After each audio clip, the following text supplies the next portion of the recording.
বর্তমানে একটা বিষয় নিয়ে বেশ তোলপাড় দেখতেছি ছাত্র দল এবং ছাত্র শিবিরের মধ্যে। যদিও এটি নিয়ে বেশি বাড়াবাড়ি করছে এখন ছাত্র দল।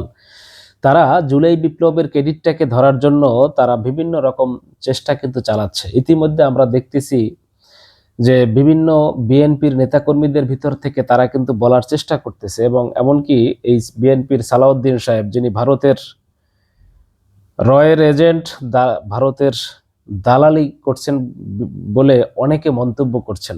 এবং তিনি প্রায় ৮ বছর ভারতে অবস্থান করেছিলেন রাজার হালে বাংলো নিয়ে। সেখানে আওয়ামী নেতাকর্মীদের সাথে বিভিন্ন সময় তিনি যোগাযোগ করতেন, যে বিষয়গুলো অনেক সাংবাদিকরা এখন সেই ব্যাপারগুলো তুলে নিয়ে আসতেছে সামনে।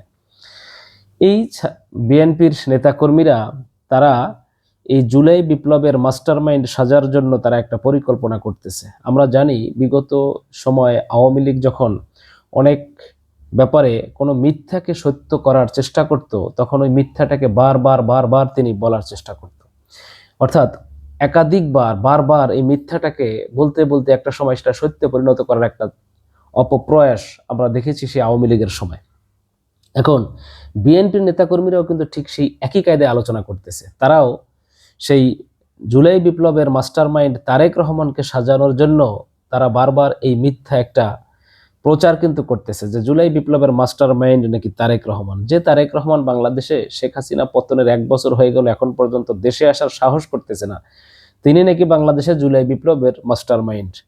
আসলে এই ক্রেডিট নিয়ে তারা সেই আওয়ামী লীগের মতো তারা বাংলাদেশে ৭১-এর চেতনা ধারণ করে যেভাবে বাংলাদেশে আওয়ামী লীগ রাজনীতি করেছে, ঠিক একই কায়দায় ২৪-এর চেতনাটা এখন কেড়ে নিয়ে যেতে চায় এই বিএনপি। যে কারণে বর্তমানে এই জুলাই বিপ্লবের সময় যে প্রোফাইল লাল করার একটা বিষয় ছিল, আমরা জানি যে জুলাই বিপ্লবের আবু সাঈদ হত্যার পরে এইখানে একটা শোক দিবস পালনের জন্য আওয়ামী লীগের পক্ষ থেকে, শেখ হাসিনার পক্ষ থেকে একটা উদ্যোগ নেওয়া হয়েছিল। যেই উদ্যোগের অর্থাৎ তারা কালো ব্যাজ ধারণ করেছিল, এটারই বিপরীতে কিন্তু ছাত্ররা সেটা প্রতিহত করে জুলাই বিপ্লবের নেতৃত্ব দানকারীরা তারা কিন্তু এই তাদের ফেসবুক সহ বিভিন্ন জায়গায় এই মুখে লাল কাপড় বেঁধে বিভিন্ন ছবি পোস্ট করা সহ তারা এই ফেসবুকের ওয়াল কিন্তু লাল করার একটা কৌশল বেছে নেয়। অর্থাৎ আওয়ামী লীগের বিরুদ্ধে তাদের একটা শক্ত অবস্থান জানানোর জন্যই কিন্তু এটা করেছিল। এবং আমরা জানি বিগত 1 বছর ধরে কিন্তু এই বিষয়গুলো নিয়ে অনেক মিডিয়া অনেক কিছু তুলে আলোচনা হয়েছে, যেখানে দেখেছি যে ছাত্র শিবিরের এই বর্তমান যে ঢাকা বিশ্ববিদ্যালয়ের সভাপতি SM ফরহাদ, যিনি একটা সময় সেক্রেটারি হিসেবে দায়িত্ব পালন করছিলেন, তার মাধ্যমে কিন্তু এই ব্যাপারটা ঘটেছে। এবং এটা কিন্তু অনেক আগেও বারবার এই ব্যাপারগুলো নিয়ে আলোচনা হয়েছে, কিন্তু নতুন করে এখন বিশেষ করে এই কাদেরের কথার পরে একটা বক্তব্যের পরে তিনি বলেছেন যে এটা নাকি বিএনপির ছাত্র দলের অর্থাৎ সেক্রেটারি নাসির উদ্দিন নাকি এই কথা তিনি বলেছেন।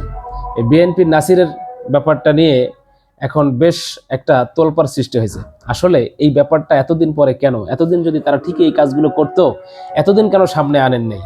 কারণ এতদিন পর্যন্ত তারা বিভিন্নভাবে এই জুলাই বিপ্লবের ক্রেডিট নেওয়ার জন্য যে একটা ষড়যন্ত্র করছিল, কিন্তু ষড়যন্ত্র ব্যর্থ হইয়া এখন তারা ভিন্ন পথে তারা এই জুলাই বিপ্লবের ক্রেডিট নেওয়ার জন্য তারা বিএনপির পক্ষ থেকে চেষ্টা করতেছে। আসলে বাংলাদেশের মানুষ এটা বেশ ভালো করে জানে যে এই জুলাই বিপ্লবের ক্রেডিট নিয়ে বিএনপি একটা রাজনীতি করার একটা পায়তারা তারা খুঁজতেছে, কিন্তু বাংলাদেশের জুলাই বিপ্লবের এই ক্রেডিট কোনো রাজনৈতিক দলকে দেওয়া হবে না। এটি বাংলাদেশের অপামর সাধারণ জনতার এই ক্রেডিট, এটি প্রত্যেকটি জনতার অংশগ্রহণ। এই বাংলাদেশে 1400 শহীদের বাইরে কোনো বাংলাদেশে কোনো মাস্টার মাইন্ড হতে পারে না, কোনো মাস্টার মাইন্ড নাই। এই 1400 যারা শহীদ হয়েছে এরাই হচ্ছে বাংলাদেশের প্রকৃত মাস্টার মাইন্ড জুলাই বিপ্লবের।